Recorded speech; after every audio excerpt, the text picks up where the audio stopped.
akọsulu ta yẹpọn poti de no ma yegbon ma me ro kan ma ro va mi dan leji ro ko mi dan legbe agba mi dan lesa dopo gede se po mi wu gan de pole bi se patapata Royal TV Benin peto mejo meje le na do ami do jan temi de te ni gbe asan fotonu kun awe to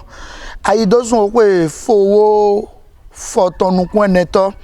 nu wa mi dan de mi yin ran wu gan nu wa le bi se patapata toho we kan we mi apede toho ga nu wa de bono gbaje me bono tun me nu ejo de several lo mi le bi se patapata toho ji we mi no mo de bono pon de te dan mi o so wa pe jenu kan na le bi se patapata mi do ndo ajito le bi se patapata do sima ye ni kudo o pe ajito le dan ajito le sin pe we de tebo mi do ndo ye dide mi ga yan do re ko mi no legbe agba mi no sa do sima me di do pono ge we no no nu wiwa toho kan bodon blo dipo do memo megboje ohun no ga gbagbara po mera o ne mi fongbon mi mi wo kudo o pe tole don ara yin o yin su gbegbe yo toja ara yin mo a o ma so gbegbe bi ma yin to ma ni ndo bo kan se bi de tu ndo mo yo bo ti me mo o so gbegbe nu de yin to bo jivi bi se papata ma yin to de jivi bono jo vile do ko vere kwegbe bono jo no do ko vere kwegbe bo amode vile iwe ko medin bo e agba kunle wi o vie don le dura iwe ko me o e ma yan e vie don le ye do je gizame o e ma yan e bo ni agagbe mo le siga pa ke don yo re apo me ne bo chana don de ka blike no de yi bo e no de ba me gbon wi o ru e yin to gawe ya yi me yin to mo me yin to dagbe be yin to be mi do ko nu do be to dagbe so se gbegbe ro agboro de o yin papa le bi papata mi kudo pe wo bo wolu yo me ti mo kudo pe o uno ga gbagba kudo pe wi ndo awe di on de sogbon ye kan fire we po lo magazine no wi ndo e de do wi o ga ni o mo ye kan do me bodo ndo gbeto mejo me de no pon mi ti te ngbe de yin won na nu wa mi tan to ho de Royal TV ji bo no pon le pataki me de do kuro ajitole si ko na di ode tele ndondo ye ndondo ma jawe do yi gbe ne do si ma be mo ajito si ko si nde do to mi yi gbe ne se do o yovo ayun o no lesin to me don de Canada we all the bonde ndodo ko ama do ndo me de suete na we lega mere do ko gbe ami le be ndo to koro mi do le bi pekota le mi agbeto mele wulo na ile fija mi anobo san kudo mi pataki gbeto dagbe ayun date o base dambodon papa de frère to de frère do ko gbe amebi do mi mo ngo ma do mi le mi mo ku do taragwe mi de do mi de le so yan le ma de do mi ami o no do mi de le ni wa je yan le sin ko isan gbe bo yan le sin ajino sin ko amode no vivi do wa ile yan ko sin ko jibo ama o do me le pon le de o we ma no kan avon nogbo le yo na si e boro no se jo ne bo so no akan we ma bo no de tele bo no we ma lo ka ne bo we ma lo ka ne bo e no tableau lege e ka je cheji so samon ka je yo do mi ama yo do mi ha yo do mi adi orun ga do dide ama do un gboje ngbo do dide yan ku do we yan o uno nga gbagbara do ami do jan de mi no blogbon tegbebe no vivi na akisi no ye pon potin Royal TV don le do jan be mo mi ne do kutate no le ra mi ne mi asebo oui era ti aro poro mi to mi gbeto waina akoti mi opono ye ma do gbeji Royal TV a chiga mere yin wana gba binu pono gonu ne logun pon be nzovo gondo do mi kwado podo go do mi do zimale ko de yin ko ta lobo yin ko bo mi na flo kan do mi de sevla de mi do godo wa imele wa do zimale mi o su pa mi do zimale mi o do fido so mi na tina ko da ho de ro penu kun do ne isezi aso wiwa ne ube ye blo so mi ne nugbolo be je kun gbolo bo je gangbe den le igbon ne mi okupo mi je kere mi na flo kan do na mi ta bo na so do mi po no zimale yopo konto mi don no vi mi don de yi tenpon BPC don le be ye de peta ton lo bo me wazon lo be de kenale ise yin ko don do atubo yo su papa e ko be hunu aya je da hunu yi den le igbon de fi de yin fi bo ye blo tenpon de dango den le igbon flen mi na temena mi bo mi yo su papa mi na mo poto no ku mi don le ko ede ko do kere be na do mi ko no zumale bolu ko gbeta dango don de yin wo gboto la udon e do du deji da ho no ne vivi ti tembe bo de ko le igbon ne mi ku ko mi je kere mi na flo kana ko ta de bo le kan zo tin ganji lo bo na agoja ke do nu wiwa e yo mi mera wo go ko uno nga gbagbara akisi no ye pon potin akosulu ta Royal TV don le mi gbore mi ayi moloji chobo azo leko wa agbalo safio akosulu ta ye pon potin mi ọpọ́n náà dé náà máa yẹ gbọ́n mẹ yọrọ kan maro va mi dán lẹ́yìn sí àkìsí náà bẹ́ẹ̀ òun náà gán gbàgbàlà mi vlọ́ kan náà òkúta lọ́lẹ́ náà mi ní mi á síbò.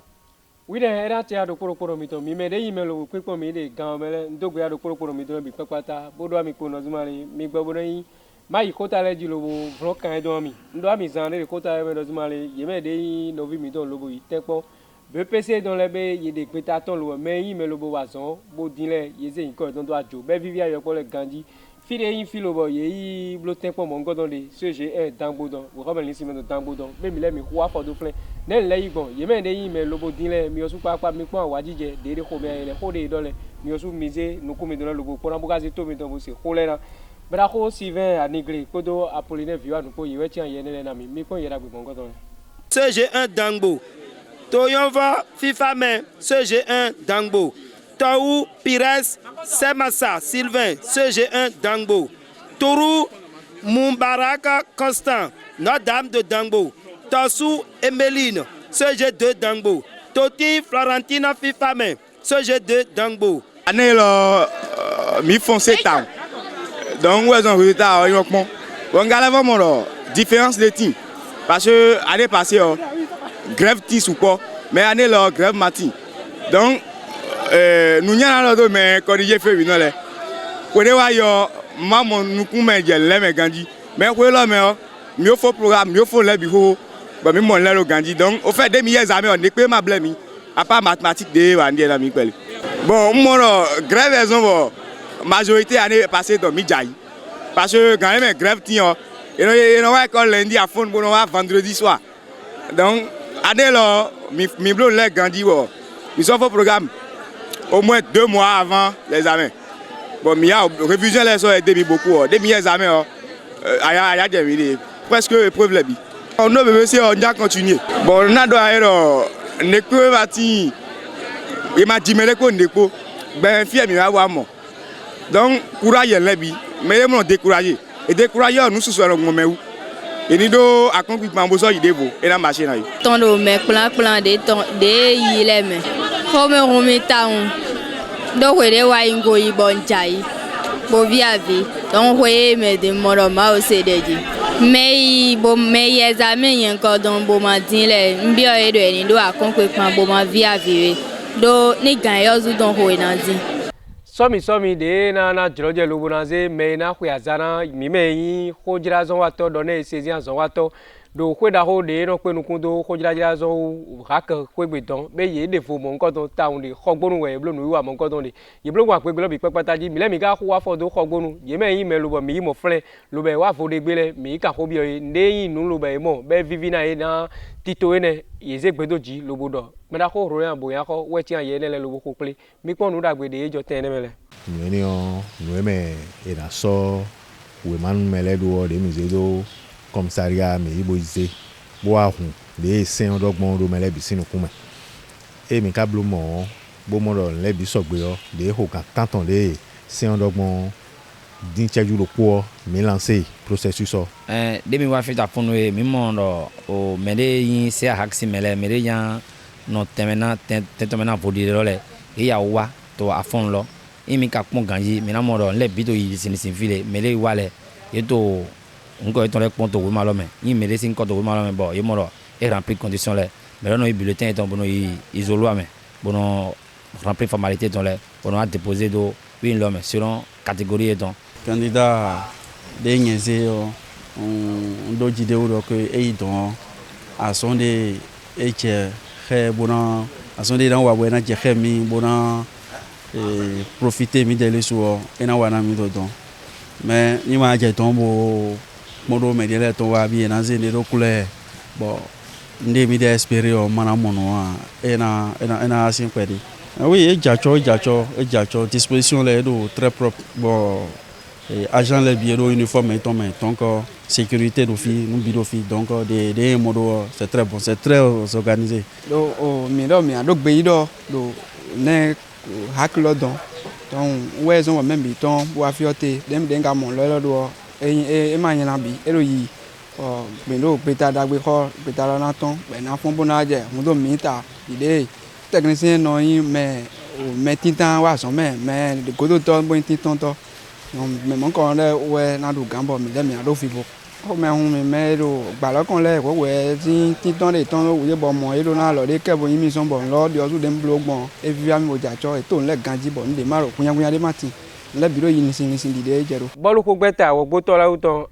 ASVO ekpe agbokoto kpobekpo bẹyin bọ́ọ̀lù gotogoto tọtọ bẹ xo xixo ene kẹrẹ bẹ ye lódu ɖe dzi bọ́ọ̀lù xo gbẹta wọ gbótọ la tọ lódu ɖe dzi lo bẹ ena ye dzrɔdze bẹ na gbẹ xo ligue 1 de xo de flendi mẹ yin mẹ lobo xuyazana gbẹta bọ nkọtọ mẹ da xo masule bo kọfẹ mi dre va mi tọ sẹdoe bọ xomexunu de mọ de aye ne dzi de ya wadzidze ka de xome ne do eze gbedo dzi lobo dɔ mẹ da xo Apollinaire viwanu kpodo Gabin kurekutɔ kpodo Gabin akɔtɔnukpo yewɛ tia ye ne lẹ na mi.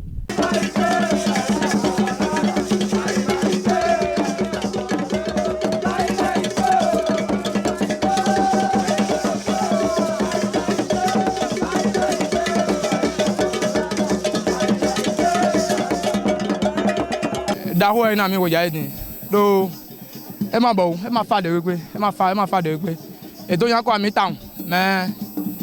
mi jere mi yo blo ka bo du deji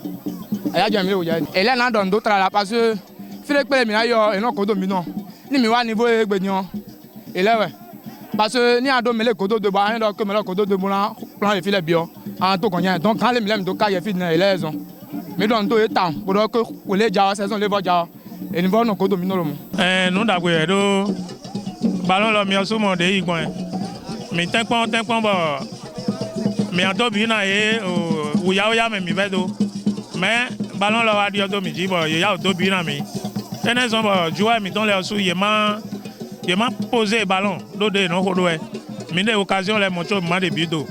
amo ma oglo bo wecho ballon lo na fo o ma ose alo bo mi do bi bo égaliser wecho wo so ado awito bo ino mi vito adeji nde de taji wa ino mi sort de Ligue 1 donc saison prochaine di mi avojeji mi na tenpon bo nde ha mi de saison yo le mi en tenpon bo e ma son ha mi de saison déjà mais de mi na yi encadrement technique ya aux joueurs ya mi en l'intermédiaire bo ASVO na yi équipe de saison déjà nous comptons pour mi wa au division 1 ema bo équipe de leo deme kaka wecho mi wa bo de mi le wa mi me pevi bo mi je ballon loji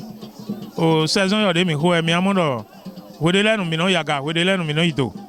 mi do kaka bo e wa je wede nu flen bo me bi o yan do ASVO division 2 bo mi so wa no ne mi wa to bo joueur le voiser akonkun pande kan kaka bo mi du deji to kaka na o journée ko do tondi au Ligue 1 là nous d'ailleurs mais à tirer aux leçons plan des heures idées des amis des saisons les mais miazé bon va sonna de budget maintenant bon saison prochaine des miens bloquons bon équipe mettons en agaï ou c'est ensemble miawa Loiji lo fon kazi pa ho do projet ho na no lo na do aminozima le merako de kuyazana loiji lo fon kan de anagogbeji merako la isi bankole be eze nu wiwa dako de yin loiji lo fon kan ton do poro yi fainzi kan lo medon ye be de yin me lo bo atene mele bublo loiji lo fon kan le awaji je we yin na ko me hunu dako do ijira ko sin don do de mo nu wiwa ne do evivi na yin lo be zegbe doji lo do me ole mi doto khogbe yeto na wajije de yemo na loji lo fon kaene mi pon yera gbe bon kodon lobo doto ganji me yin me lobo ko yene resin kana mi weyin tati ara bonu kodo modeste dabo apo o be je un ta won mo parce que sport ndagbe we de mi da zo me da yo e donu mi do e blow sport e no do ganji bo e no ya ja zo gege a e we zo sin we anu gbon mi no blow sport e bibi no ye ta won me parce que ela de blow mi de dion e mele na mo pona puno ndagbe sport boy na ton keke ona gonu mi bo mi na mo ten benu o ganji ndo gbe nu a hoso do e wa nu ta mele tombo support bo mi ro nu wa donc c'est bon ene e redoli mais ro i fin le o que ye mon ku ge do que sport e don ndagbe wa no hena me na no ganji wa sport blow e o ndo hoton no po bo ndo que e ku préservatif de mele no zan e kere we no zombo asom kuno bi ona menu me sport de sport e no was mene on donc nous miro sport blow na même temps e na no gandi asom muni de hypertension kabi diabète no ne mi no fombo do sport blow na même temps et non gandi bon fi bo dogbe nu o to gan trala wa che pipa ton po de ni ta men boze ti to men lote bo lẹ́yìn gbe wọ́n se do ifan sin me se nu abo e ma wa gbe a donc sport bibliothan e no hen dagbe wa donc e no tempo e se sport e no tempo bono vacances mi to sport bai mito sport baye directeur mito départemental monsieur Bankole là ici ouais yo mi so jamais ouais yem moro ye nyamba y activité de to fan bo to fan ya ndo to we e do ma sepo ye to afone to 7h do mi na baye match de maintien bona disons son so be kaka yi golo bona so yi bona fodo mairie bodo ma do hode yon so papa yin wana sport aí ni fomo baye prière ti afone 6h du matin no igleme afone no zon bo so no zon wa no baye aller retour là au moins 5 fois be do no baye 1 km na mi tous les matins no baye mo et dentro we me da yo so poto awuli pe de yon so baye basketteuse par exemple sport e no vivi na mi bi baye mais de agbaza lot to godo yi pere jo sport collectif en mais no baye sport cheto home bodo no baye maintenance mina mo do ni eje do to no do na mero mi baye sport mi no dizoni amo ze mi je on mi gble keke no taxi e no mi gble ni me de fon mi egbe ra iboro mi ni dizoni so be wa igolo mi na gbe na do keke no se mi donc sport no dagbe e na de gouvernement baye bodo to no ene baye to département le po no dagbe we ye ne la na me yon si de to kwele de to glemele de to akime de to association mele mina baye sensibilisation na yi bona do samedi tegbe no hodomi che terrain bona baye sport agbaza yi don ancien eyo we bina anzilo bona klita nu wa lo alita o vida hodo po ejo de alide tron kogbonu gbon tangbo wa iton peripo klo iji ala vo de tangbo zi kan me flezi nu conflame nu alita o vi mon ko do jori gbeto awe yin martin to de nu ene me bo ne bibio mi me de pinpon mi le do bine soke mi pere do ye ne e bio ala me pere mi soke mi bo do nu kun ken lo bo pon nu ene sun do po yon do po e si ojiro ma uton de alita o vi ene me e bla u pere me yin me lo bo du ko so do nu wa le de ti me ami gbon me ole mi osu papa mi se be eli dauda podo tatiana bonupo yewe tia yene na mi me ole mi pon nu mon kodon e bla u pere mi do we na lo bo pon do bo nyalo ma noté bo lojo mais di pe ko di pori wan do tombo e do ze client normalement me de dio ziwai tera ile do wan do mi tron quoi me de dio ziwai agbada dele wo do ranse me lo le normalement but dio de di do je ke do nde flen ngo de client ba o den bon wa bon agbada do po bo wa de di do am do mi o do me ko ke di nize me lo jo ami donc wo wa do na o ko nje fi de presse kwa nize na nyalo ambo na ze bo wo ere je be a ko manga se wa pe à peine bo nyalo do ko do be ke mine ho portable de yazan sin ndie me flen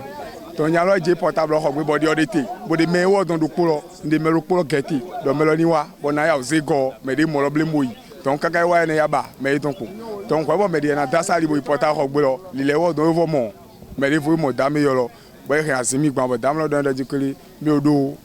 agban mi do agban kwa me agban we poli ahime bo do ni se bo a ton dam lo si wa wo se bidon asimi si bidon lo bo de biblado kekeji bibla don lo pe bo nya de wa tro de obe client lo le bo wai bo ndo nda nya yi ne ndi na bo do di ko mi le so mo client mi no bo do si keke bo wai bo se nya le je fi ma tro flen à peine je niveau flen di ko jen vo mo nya lo de ai gba flen ton no yin no bo pacha di osu town bon e do be que me de le do be moto lo tron université flen to me de di engagé le goudron to agbada ni le flen alide yi ni e don we di no de jete do bo le ko bon peut-être aux zéro bon magnon à binen lo bon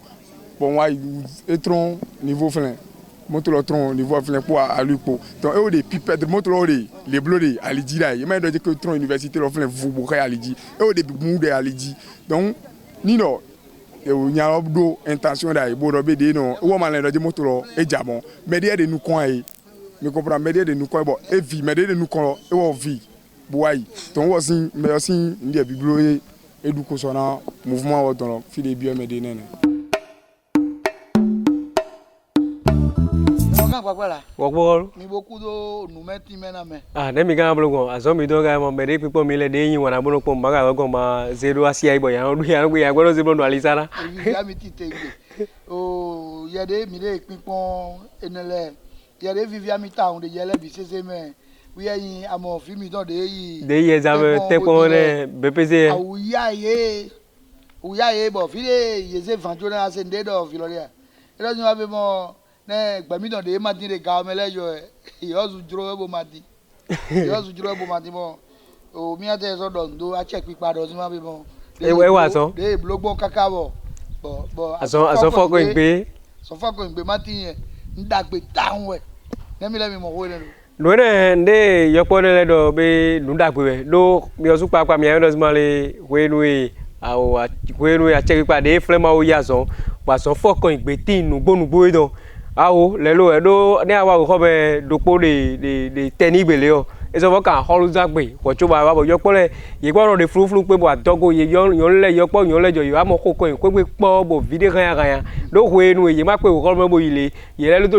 tu ile po tu je re blo ile do tu je re blo adogo bi wa ko e jo de ye ka tempo ni bo o aso foko igbe tron le medi e tron me be e vivi do yo su pa nu de yin nu bo ina cambio yi de tempo mongo do yo fo ko be po su an we de nu kon le yo be lo go e vo gogbon nele je zombo yo su pa azoro o ma e lobo didi alo nu ayi wo chobo ye tempo mongo do ganji bo nya ne zo de tuntun me do zima be mo ni e je pon aso foko igbe de ma tin re ku yo me lo mo dagbe susu wi wa e do zima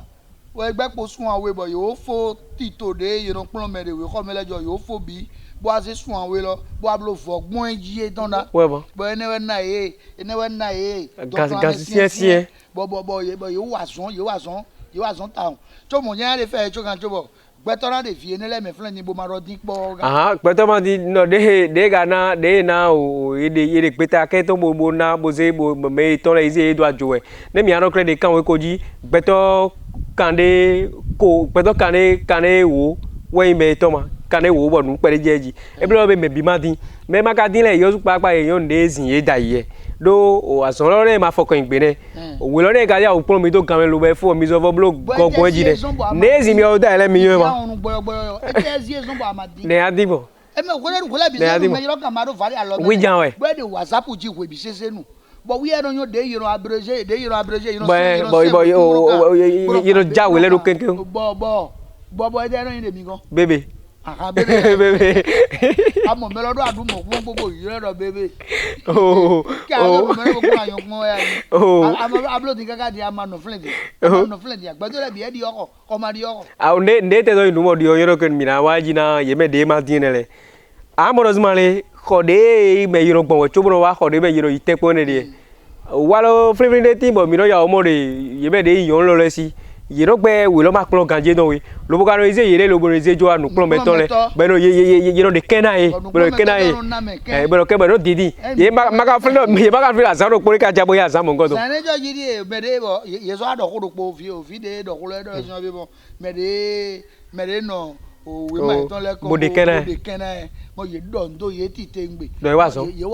ye no tro lo ye ma gbaru fi de pepe ye wa so demi ozo mi wazo we ezon bo mi mo ro me de ele ozo wazo ma anya de ele jo de ma ga wazo de pepe lo ye ba ni ado fi mo ngodon di an ko de re jo be mo ko de ke ko de mo ado ne re a o de ndo po bo ma so ai pulon de mi le mi ko you ndo tu le me dopo jane ayi ne o to aka so ide bo ka be ko de mo the government jo de aso foko ngbe ma tin bo pe to le bi se din we a nyo fle bozo are di rojo na so a ko nde ko ma so wi anpon mi me de ma din le bi se patapata aso mi don di mi akun to to panu pun ma so de fi de ko lo de ne ma awo aso gbe po ma aya to gbe ti ma to gan o gbe rojo be mo me aya to panu to aso panu to ri gba ni po apon de fi de me po de bo de me wa fun ala ko gbe ma din me de ako a rojo mo ko de bo ma din nu o baro mo din ko de bo de jadi to gan ejo si wo ni lebi se papa as ne aso na ipon di ye me de ma de ne aso apon ye me me ko adolu de memele bo ma natan yo po flivin de se we dile bo ye yo jiyo janji lo le ka ma choko yo bi o were bo you know de yi de ne ka re ma me dopo ne ayi ne ye a me aboja ne ya bo no tuli do no de yi ya agbore pe di oru bi ya mi fi ji o fi ma a to dia edin bo be aga je na ja bo ana me de no pon mi le o uno gan gbagbola na mi ton so oye me de din le ma do amede de pipo mi dire do ba beto de oyin melu bo yo de taragbedo de mi gona ye me de so mi na o khu de ye me de so mi na ye me de na ze afo do na ise alo xɔdzra zɔ wa tɔ ɖe nya fɔ ɖo te ayɔrɔ ke numɔgɔ ɖo tɔn de blo ne o tɔn akpa de o tɔn xɔɛ do de ɖo tɔn dze nu kɔmɔ mi ɖo de xɔ ɖɔ de wɔ tso bɔ yi ɖo ana gbeta da xɔ lɔ gbɛtɔ de ezi yi kɔ ɖiɔ de sise ma yɔ ne mi yɔ mi se gaba nko de sise mra o frank kpotse mɛ da kpotse mɛ yi kɔ dɔ o titɔ blibli o titɔ blibli wíwɔ kɛ ɖe wɔ ya ama ozuzɔtɔ ama hunsuwɔzu nyikɔ dɔn o yɔnu de lo tara gbe de me fɛn bɔ nyikɔ wíwɔ dɔn o de titɔ de me wɛ anɔ yi Cécile o awumɛnu nawe ne ozu kpakpa be mi o de nyikɔ ne se vli ma ko tara gbe nɔ do edzidze nu kɔ hɔ ya. mi dɔ tara gbe de eyɔlɔ wo nya o dawolo tɔ wa o zu wa. eyɔ jɛ ka akili zɔ ma yege mi bo dɔ tara gbe si nu do mi lɛ dɔ mi kuro tara gbe. taragbe kɛrɛ wɛ ya mi ɔsu kpakpa mi ka jɛ tɔn azɔn de wuto ese mi do tɔn yɛ mi pe nukun asɔrɔ bɔ ameru de ne dzrɔ do. mi ma mɔ de o to lɔ mɛ de bɔ mi wa mi mɔ de kodzra to mɛ de bɔ mi wa dɔ ne esesi to mɛ mi ma mɔ de bɔ mi wa mi do fi vogbã lɔ kpa de kpekpe mɛ ya mi ya tɛ zɔ dɔ nu de ɔsu kpakpa lɔ bɔn lɔ tɛ zɔ enubɔ ayi mɔli ɔsu azɔ dɔ bia adɔgbɔn de ya dɔgbɔn yɛ yina wa zɔn dziwe kpɔnɔ ma gbɛgbe na lɛ no bi yɔ kpekpe ame di angɛli wɛnzagun tẹnɔ kali se ɔzu ama mi jɛ dɔn mi ko àwọn ɛnɛ kankan ni mɛ ko dzra zɔn atɔ lɛ yẹn nɔ dzoro koko. wíjàne. bó ma nɔ mɛ de kpekpe dziwe mi se a maa wò kana bolo kpo mi kpo o wa mi atrɔ akpa yɛ ne koe tsofɛ hukuntɔ lɛ ya tsofɛ hukuntɔ lɛ tomi tɔmɛ si tsofɛ hukuntɔ lɛ àwọn li tó fi yɔ o wema nyɔ hukun wema de nɔ namɛ atsɛ dɔ kun hun yɛ àwọn li dɔn edo ko de nu bɔ ɛnɔ atsɛ yɛ dɔnɔ ku. bɔn azɔ gɔde fo yi. azɔ gɔde fo yi tso kan tso bɔ nkasɔ ari mi mɔ ti dɔ hunyɔkuntɔ àwọn li dɔn lɛ sukpɔzɔ nyɔ hukun gan hunyɔkuntɔ tomi tɔmɛ fi yɔ tɔn lɛ kɔsukpɔn kpɔn de nya yi ne wu mɛ awo yi ne lɛ dran kpɔn kpɔn. wɔ gbɔkɔlu o ko ne ma do kɛse ami do da yi koko ne dɔ si ma le a do hukun wema hukun tɔ gɔn wi ara nɔ gbogbo yɛn do zi akpa de ka mɛ bɔn ade afɔ sɔ bɔn ade kpɛɖekpɛɖe blo kaka wɔbona bena mawo ɣleɣle dɔn wɛ tso ba na yi tɛ kpɔn de nɔ na dzrɔ de bɔ ayi kun ne bɔ ya na we amɔ te di amɔ mawu ka blɔ to kan de filɛ tiɛ o zɔfɔ o kpɔn lɔ kpɛɖe di mo dzra do mɛ mo da yi wɛwɛ ya ate de kpɛgbe yɔzu bɔn akpɛtɔ tɛngi do kpɛɖe asi wo yina se wo ma ne bo zegi kpɛgbe san amanyɔkun lɔ kun amanyɔkun bɔn chauffeur de mɔmi ka de te de walo gblegble de si bɔ diɔ de mi mo ne ri moto kuntɔ ka hɛn sora bi go kun mɛ bɔn azɔ gblegble n'a de mɔnto mɛ awo ga bɔn ane yi kpekpo ɛnɛ dza o sora bi lɔdzɔ wa ami yɛ bɔn mi no ba do mɔto ne mi ne yi bɔn ami fɔ mɔto mɛ ɛnɛ fɔ so kpekpo mi ami yɔ ga ya. nde diɔ tɛ mɔ de ko lɔ mɛ e ma tɛ yin ndi yɛ nɛ e ka yin na kɛ azɔ gblegble. do mɔto mɛ sora bi go bɔya na yi se jo na mɛ de fi de mɛ de jo o ma nde do bo do nde do ma yi fi yɔ bo wa kpɔn ti yɛ ne de ayi mlɔmlɔmɔ. nunyina kan ta wɛ. bɔn fɛn bɔ ta fɔ osumɛ bɔ ayi hɔn sukpɔ rɔ. ɛmɔ yɛn nɔ tɛ yan wɔ ma. bɛ akɔlu bo ba wɛrɛ wi de do ene ɔsu bo eme yin enejɔ ma yin accident. nu de enejɔ ye nyuɛ bo gan bɔn akɔlu amadɔ ba wɛrɛ wi de de bɔ mɛ de nyuɛ mɔ bo wu mɛ gan mɔ ni ye kpɔn mɛ de wɔ mɛ gbɛ kpo dɛ kpɛ mɛ ba nyɔ gbɛ mɛ de wu mɛ bo wa lɛ wiyɔru yaro yawu bu ndo azo na wiyɔru bɔ bɔn agbelɔ na ni do kplɔ lɛ gbɔn akpa wele bi koe. ndemi ade bi yɛ ali de tɔzɔn o xɔ gbɔnu gbɔn tangbo itɔ kpe de kpɔ yɛ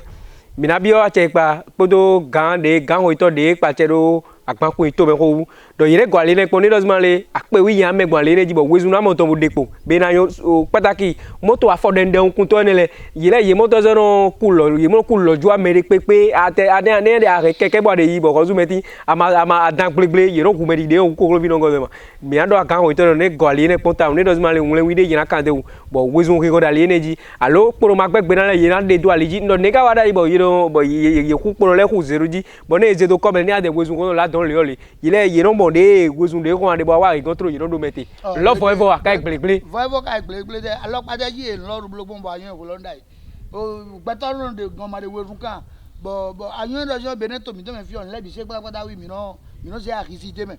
gbẹtọ́rọ̀ de tẹ́tẹ́ tó ń sọ̀sọ̀ sọ ẹsẹ̀ káyà tsohun tán bóra jẹ o dangbo o meri lo sinu ko fle po mbo ko le no ta bro wuli ba bro to yi apo gbanu wi asuere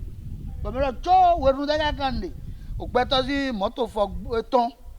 bo e ma mo o moto fo treto bẹ́ẹ̀ we do na moto lo bokunku moto de ezin afọ o ton de godo e we sun de zo kan kaka bo ko na wuli bo na do sin be mo we sun do we sun tra bo mi o mi mo re ni e me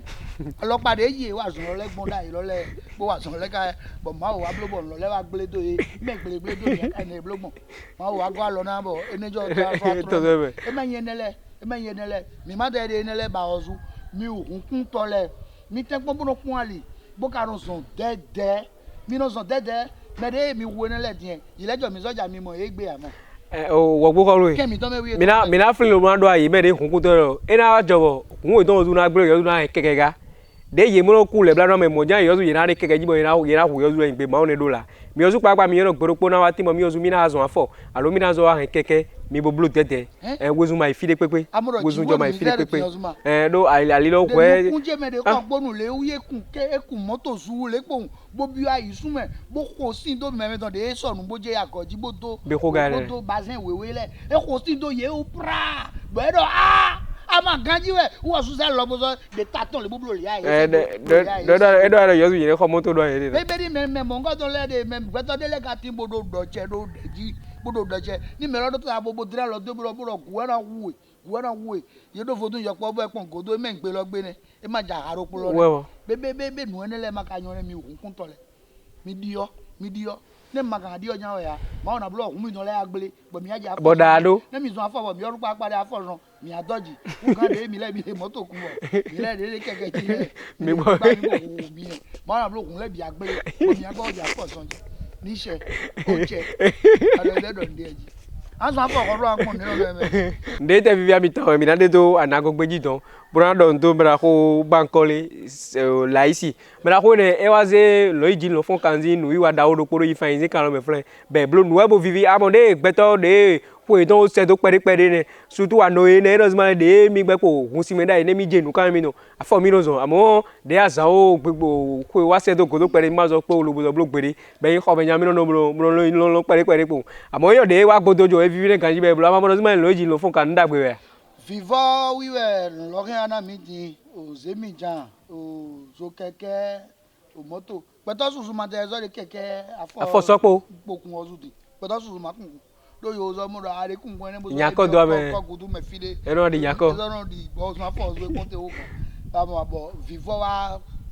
fan mi dọ́mi gán dọ́ mi dọ̀ lọ́yìn jí lọ́fọ̀n kan ń dàgbé rẹ̀ inú sọ́nbọ̀ yìí náà de dẹ́ pẹ́mẹ̀ wẹ́lẹ̀ bínú inú sọ́nbọ̀ yìí náà de wọ́n pẹ́mẹ̀ wẹ́lẹ̀ bínú ń dàgbé rẹ̀ bọ̀ mi àwọn tẹ́gbọ́n bá rán bolo mi dọ̀ nù ẹ̀ tán tó yìí ganji àpárò bó yàn mí azọ́nù bó azọ́dọ̀ náà gbẹ́tà àyùn mímí sí àfọ̀bọ̀kọ náà valet dans ASO damachio na ye amona so tun me oro po be o su papa o ton gaba o ton be edi aikun ti da ye de me wi e blog pe ngbe amo e ka vivi be eyan kanji eyan de tezo vivi de meta won so we no smale ye flin ali don me ma so de mefi do mrako akizu 16 wozu papa bolu ko to da ko dangbo don we but de mra ko ne do gbere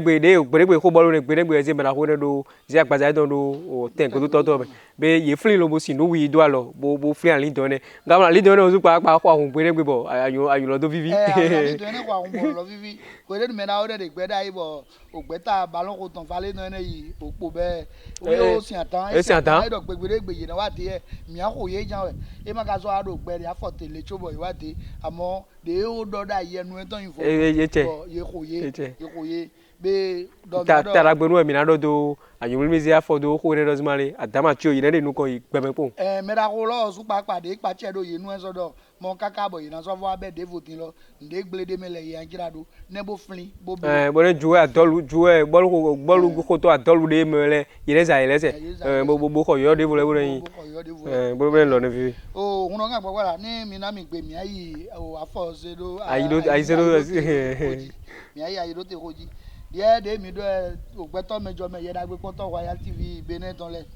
e na chera mi se de mi dogbon mi do si ma be mo tantapo yonu enejo nya wi ye na nya do ye ni de yonu ene ton de gbeto de vole ka so do si ma be mo ye de yon lo ton me su po me ma gboro me bi e do yonu ene e ma no flen to do awuwan wezo di obo we di aimla ina o honji no to edo honji no to we aimla be nu ga ne awuwan ene wo we be nya be na inu ko do amo me de le ka do yan be mo ni eyan hun ye ni se honji no to lojo ni gbe di flen do bo pe nu ko so do ma do juro ne an ja si we su do flen do ni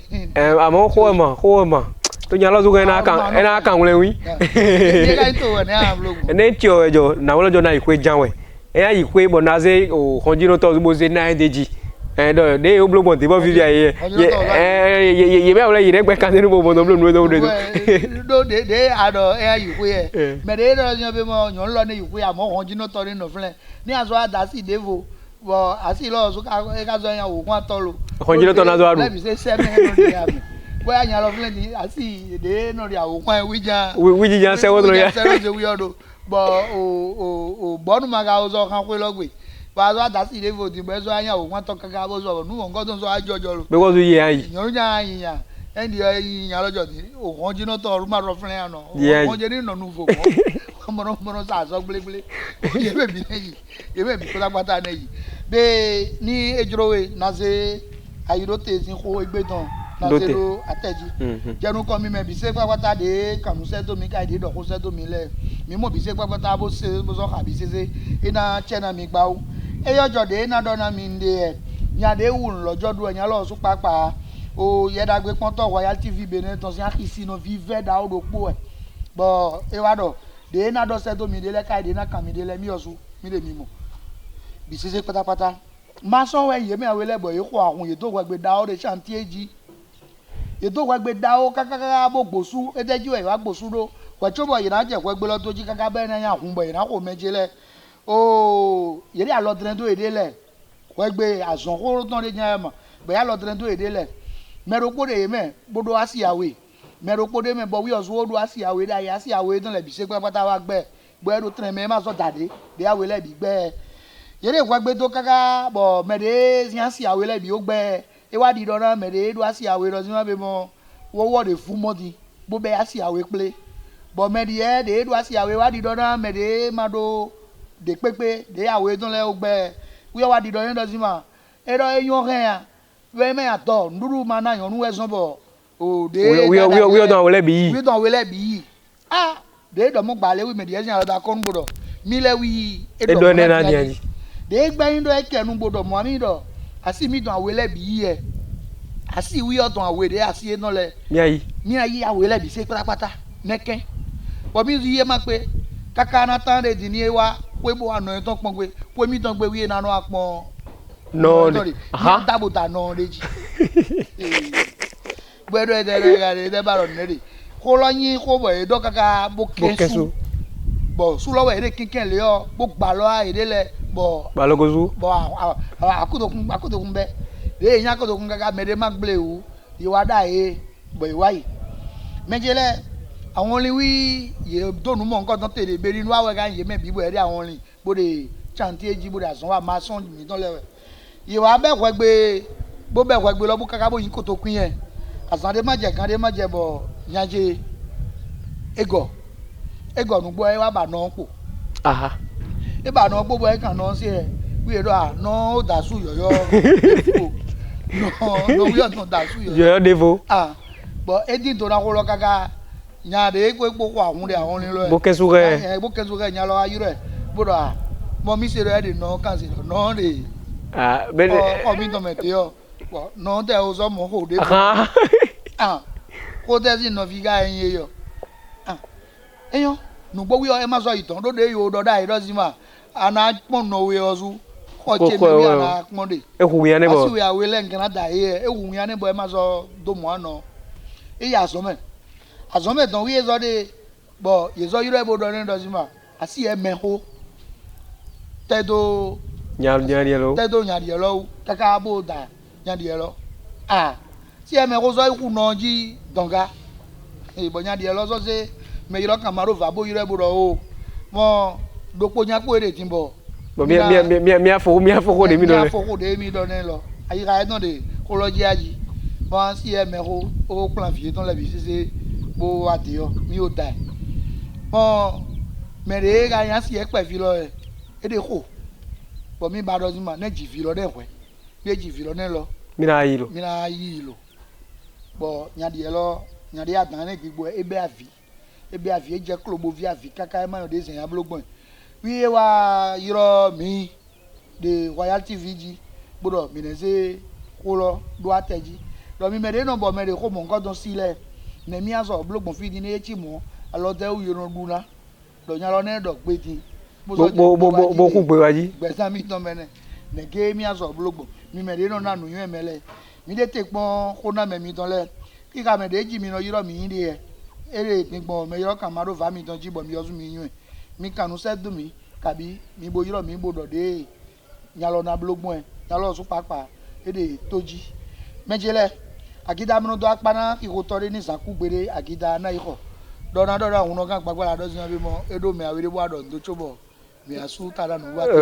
nu na do mere ami gbeto de no pon mi le bi jawe na do pe na do mi ne kuche lo bo pinpon mi jawe fide mi kan ba question lo no koken lo no pon mi le ma o gboro to na go support no apo mi do le me buna do pe na base zimele base kontogbo fide ya un datenda o tangbo don kontogbo don do mi me bi papata bodo mi no zima mi ne kudo no khame bo kudo ene be ma o gboro to de jiro do wijan o yiro mi na no po ma o gboro to na po mi do gbo mi na no mi le me buna yi do mi le kaka je kwele ko afode na do se do afode o gbere po bo ngana do ndo kwede gbe mi no da yunde tegbe kwele bi sese no hotel Beova ayon mera o lomo ndo yo mera ho ne ganji mera ho panu zinkwe we ene be ato e sisi jere mera ko de do gberu te da ko Beova ato ene ndo mi ganji bodo kwegbe na mi kudo kwe afo fun mi do na wa lo fun na kwa mi na no e kon kaka je kweja mi na mo fi viti kiri vi mi apo yon ko ka mi osun beti when I mogubo so plaka mi do mo mloji bu na do ayo pe do yire do azan lo bu plan mi wa kwe mu de pepe wa to hotel Beova don de kwe logbe biwe mi don do de yin sun sile bi bo don do e do sin be mo yeni kudo ajito sin kwe yele lo sun papa afo fun na wa na mi na doji mi na dubu na so dudu tegbe mejele mi gbọ́ mi aze gbe don bo na se mo fun le una kan pa wala ato iwo bo ko e ya san cha ton nejibo